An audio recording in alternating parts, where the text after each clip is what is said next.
এটা বিশেষ করে যারা চাকরির পরীক্ষার জন্য প্রিপারেশন নিচ্ছ তারা তো অবশ্যই সঙ্গে সঙ্গে যারা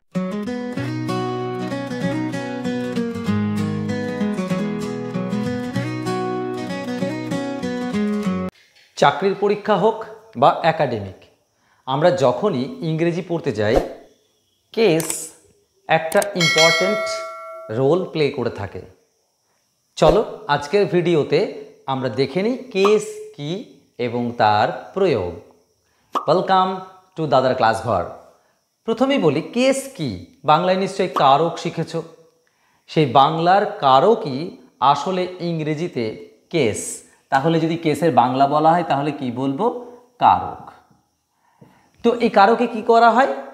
আমরা এই কারকে actually position of noun, position of noun মানে নাউনের পজিশন সম্বন্ধে শিখি। নাউনটা কখনো সাবজেক্টের জায়গায়, নাউনটা কখনো অবজেক্টের জায়গায়, নাউনটা কখনো অন্য কোনো জায়গায়। তো এই হিসেবে নাউনকে আমরা চার ভাগে ভাগ করে ফেলেছি, মানে নাউনের পজিশনকে। একটা হচ্ছে সাবজেক্টিভ, একটা হচ্ছে অবজেক্টিভ, আর একটা হচ্ছে পজেসিভ, আর the last one is vocative. Okay, তো চার রকমের মূলত কেস হয়ে থাকে। একটা হচ্ছে subjective case, objective case, possessive case and vocative case.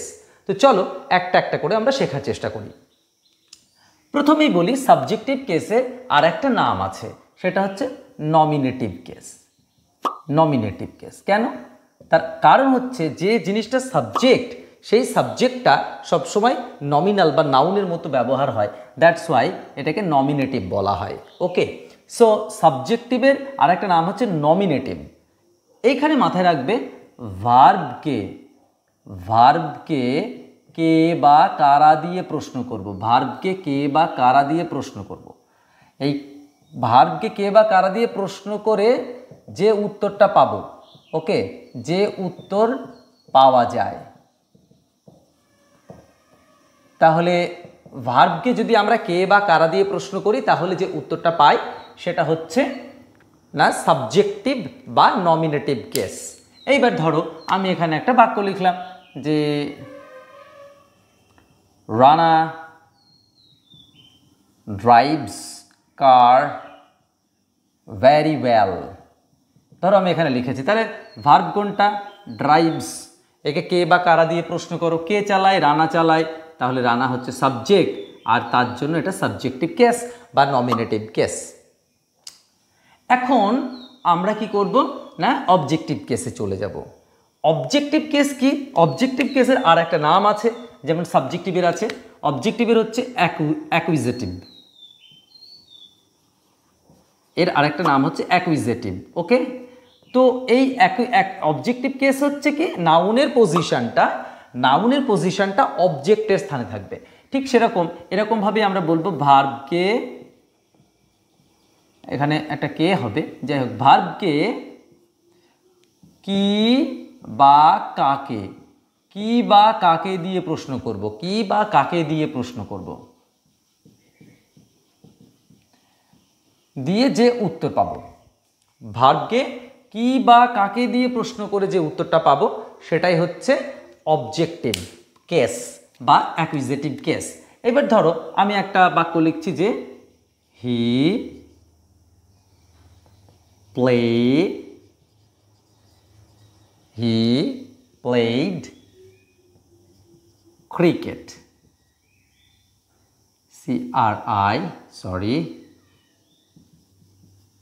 Cricket. আচ্ছা, কি খেলে? ক্রিকেট খেলে, অবজেক্ট, তাহলে এটা হচ্ছে অবজেক্টিভ কেস বা অ্যাকুইজিটিভ কেস। এখানে আরেকটা জিনিস হয়ে থাকে, সেটা একটু দেখো। হি বললাম, they gave me a pen. দেখো এখানে ভার্ব কোনটা? গেভ। কি দিল? একটা পেন দিল। কাকে দিল? আমাকে দিল। এখানে দেখো দুটো অবজেক্ট আছে, তাই এই বাক্যটাকে বলা হয় ডাবল অবজেক্ট সেন্টেন্স। কি বলা হয়?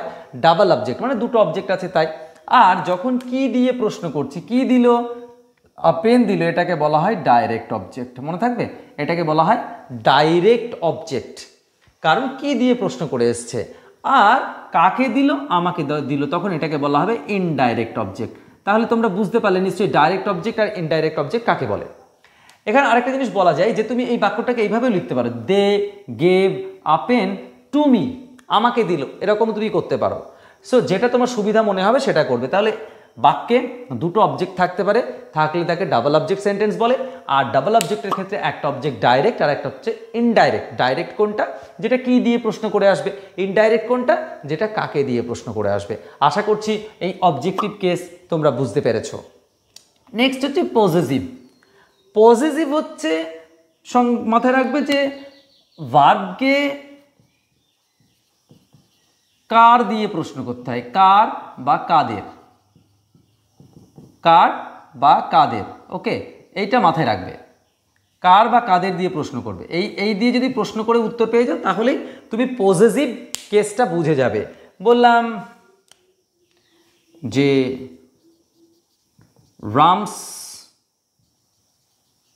হাউস ইজ ভেরি ওয়েল,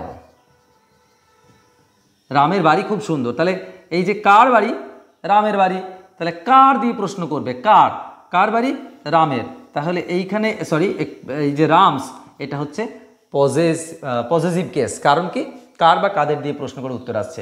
এখানে মাথায় রাখবে যদি অ্যানিমাল হয় তাহলে আমরা অ্যাপোস্ট্রফি এস দিই, মানে কোনো অ্যানিমাল বা কোনো যদি পার্সনিফিকেশন বা পার্সনিফাই বা কোনো প্রাণ আছে এমন কিছু বোঝায় আমরা নর্মালি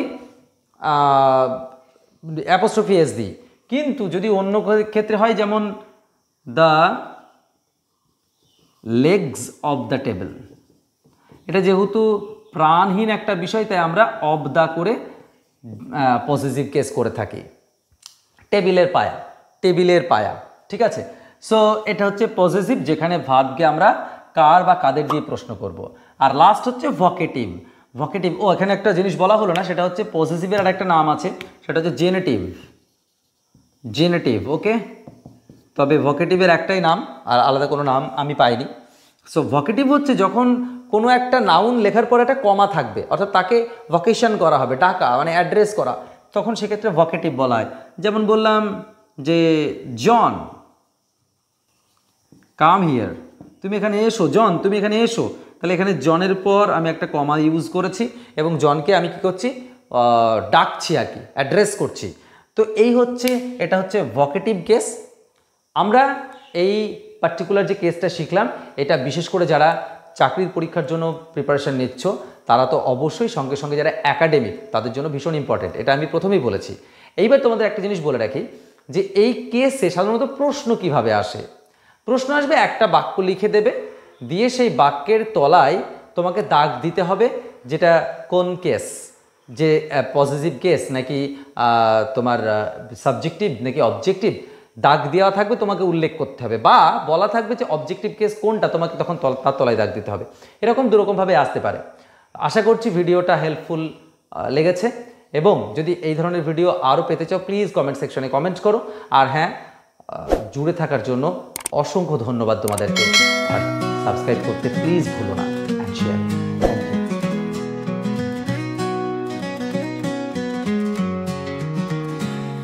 দাদা ক্লাস ঘর ভরা গল্পের ঝড়।